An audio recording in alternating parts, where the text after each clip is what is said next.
대선 거래소 폐쇄까지 염두에 둔 고강도 규제책을 마련하고 있다. 반면 암호화폐 기반 기술인 블록체인을 바라보는 시각은 전혀 다르다.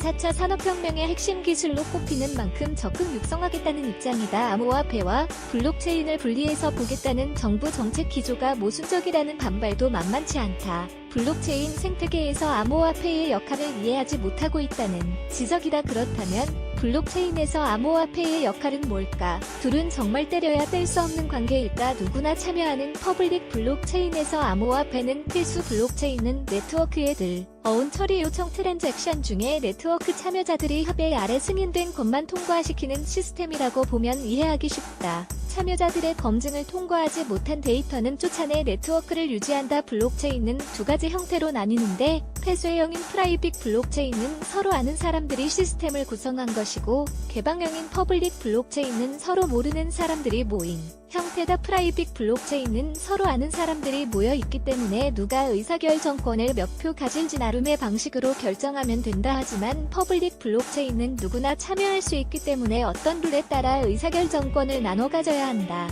문제는 서로를 모르기 때문에 누가 네트워크에 해를 끼칠 사람인지 알 수 없다는 데 있다. 이를 보완하기 위해 채굴마이닝이라는 의사결정권 획득 방법을 넣었다. 의사결정권을 암호화폐라는 종의 지분으로 준 셈이다. 지분을 많이 가지고 있는 참여자는 네트워크에 해를 끼치는 결정을 하지 않을 것이기 때문이다. 또 획득한 지분은 유통할 수 있기 때문에 채굴업체 마이너들이 기꺼이 자신의 컴퓨팅 파워를 네트워크에 제공하게 만드는 인센티브가 되고 있다. 즉, 암호화폐는 퍼블릭 블록체인 네트워크에서 신뢰를 형성하고 네트워크 참여를 독려하는 기반이다. 암호화폐과 블록체인 따로 뗄 수 있을까? 블록체인 기술 업체 블루코 김종환 대표는 합의 알고리즘을 구성하는 역할 차원에서 퍼블릭 블록체인에서 암호화폐는 컨센서스 합의 알고리즘 자체이기 때문에 분리해서 생각할 수 없다고 설명했다. 한국블록체인협회 준비위원회 김진화 대표는 암호화폐가 노드 제공자에게 보상을 제공한다는 면을 강조해 퍼블릭 블록체인이 돌아가기 위해선 암호화폐가 연료 역할을 한다며 퍼블릭 블록체인은 보상체계가 핵심이고 그래서 암호화폐가 중요하다고 말했다. 이런 이유로 암호화폐와 블록체인을 떼어놓고 보겠다는 정부의 정책은 인터넷과 비교되는 퍼블릭 블록체인은 방치하고 인트라넷 격인 프라이빗 블록체인만 키우자는 얘기와 같다는 말로 받아들여진다. 퍼블릭 블록체인도 함께 성장시키려면 암호화폐를 무조건 규제 대상으로 보는 정부 입장에도 변화가 필요하다는 게 업계 종사자들의 목소리다. 암호화폐 공개를 통한 자금 조달 이고를 금지한 것은 과잉 규제로 꼽힌다.